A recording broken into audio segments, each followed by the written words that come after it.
Olá, meus amigos. Bonjour mes Deus amis, abençoe a que todos. Dieu bénisse à tous.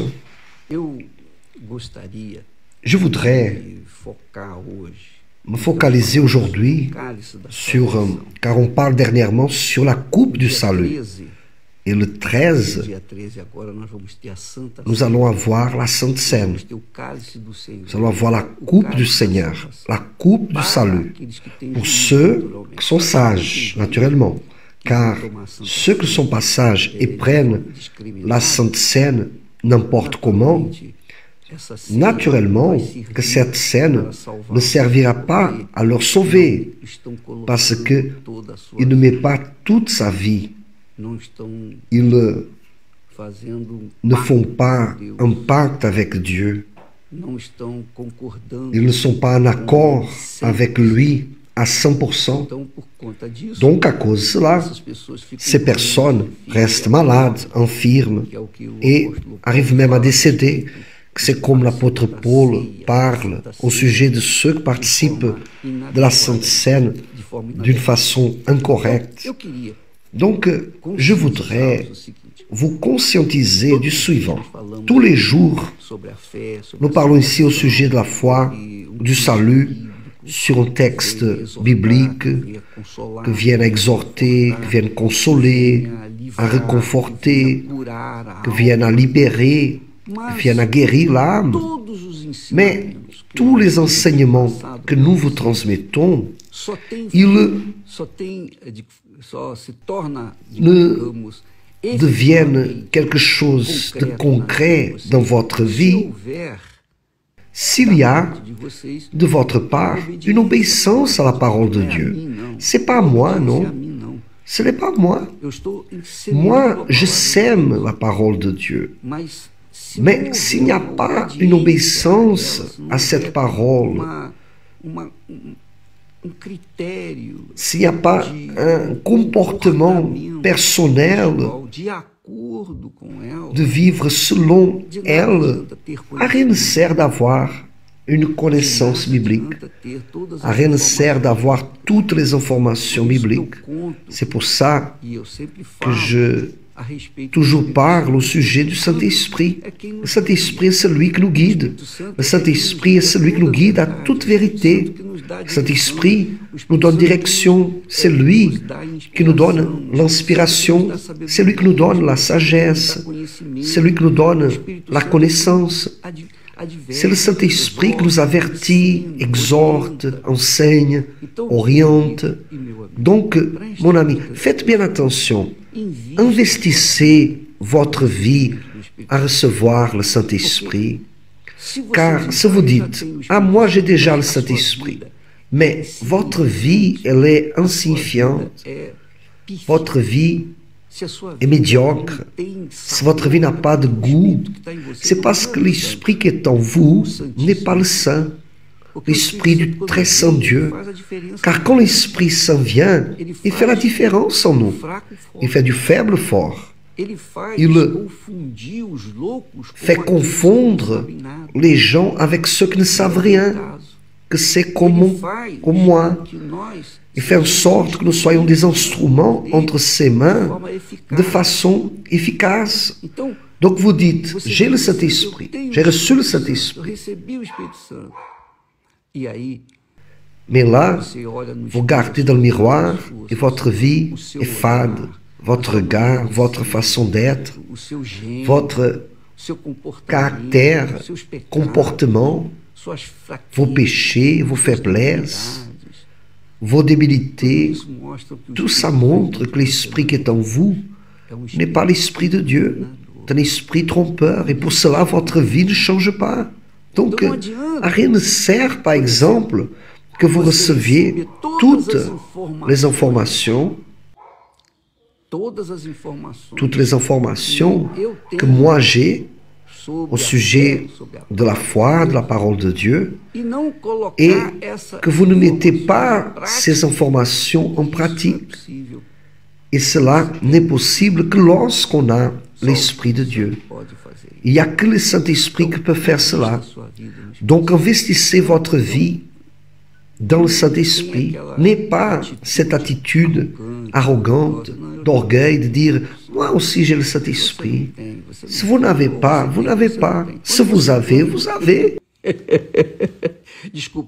Excusez-moi de rire, mais quand vous avez le Saint-Esprit, vous avez la joie, vous avez la paix au-dedans de vous, la joie au-dedans de vous, elle n'est pas au dehors.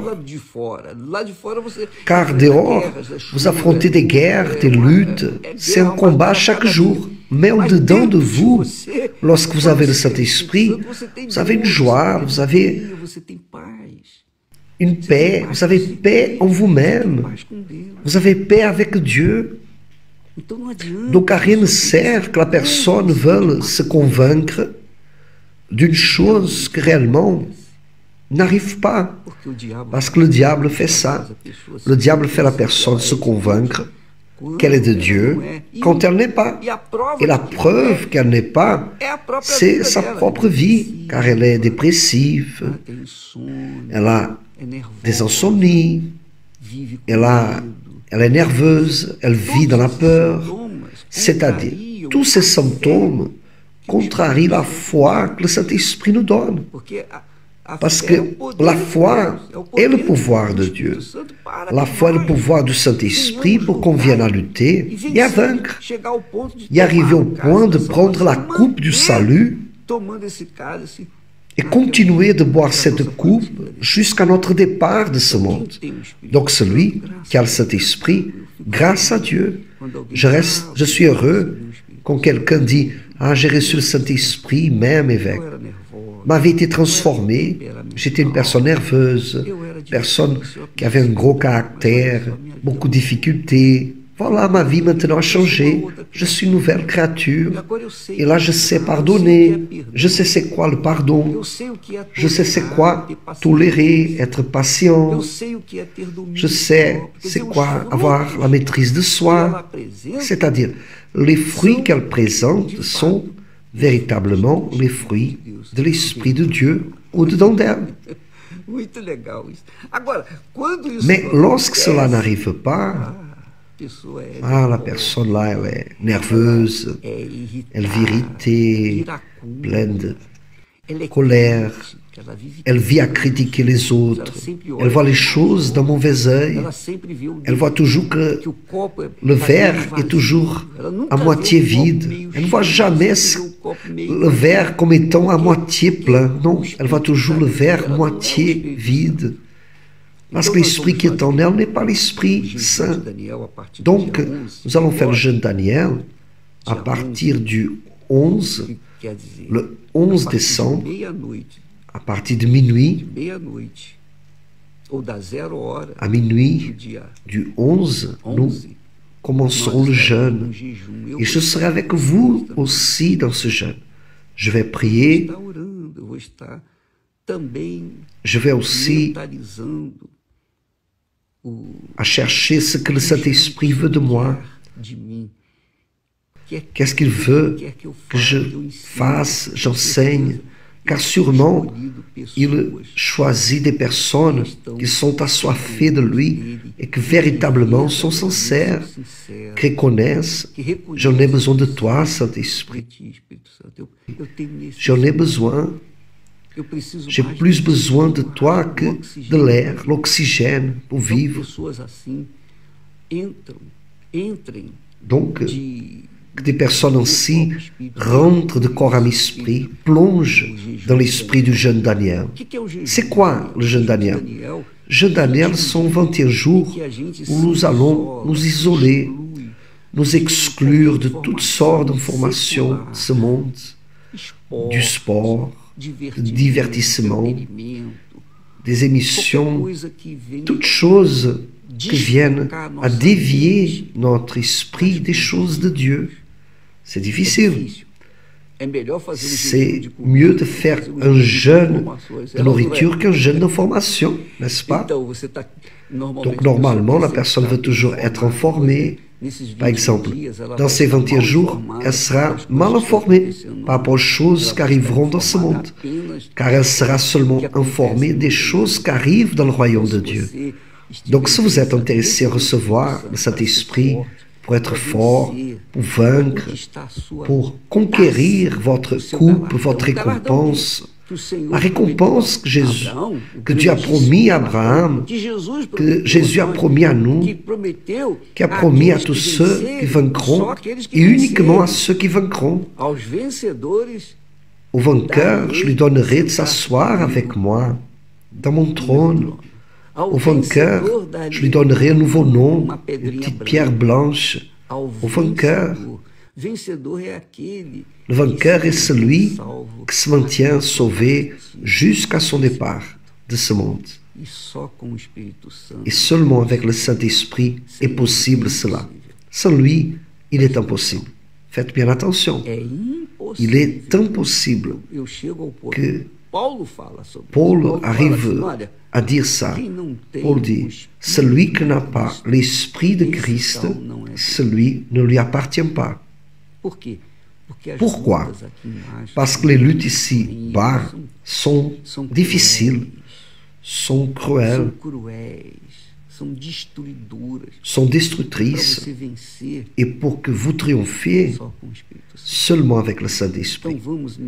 Donc on va plonger dans ce jeûne à partir du 11 jusqu'au 31. Et une fois que vous recevez le Saint-Esprit, alors là, vous allez nager dans la joie. Vous allez être une nouvelle créature. Donc on va plonger dans cet esprit. On va chercher le Saint-Esprit. Mais là, la personne dit, évêque, j'ai déjà le Saint-Esprit. Très bien, moi aussi j'ai déjà le Saint-Esprit. L'œuvre qu'il est en train de faire dans ce monde ne serait pas possible sans lui. Mais pourquoi je vais faire le jeûne daniel? Car je veux m'unir avec vous. Je veux me joindre à vous. Je veux être un esprit avec vous. Je vais être ensemble avec vous et un esprit. Et nous pouvons être un esprit ensemble.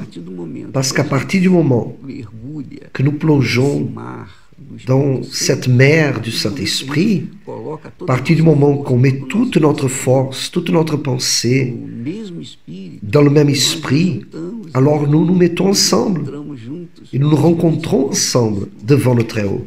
Et le Seigneur Jésus, qui est celui qui baptise du Saint-Esprit, sûrement, il va réaliser ce rêve qu'il a, ce rêve à lui et ce rêve à vous.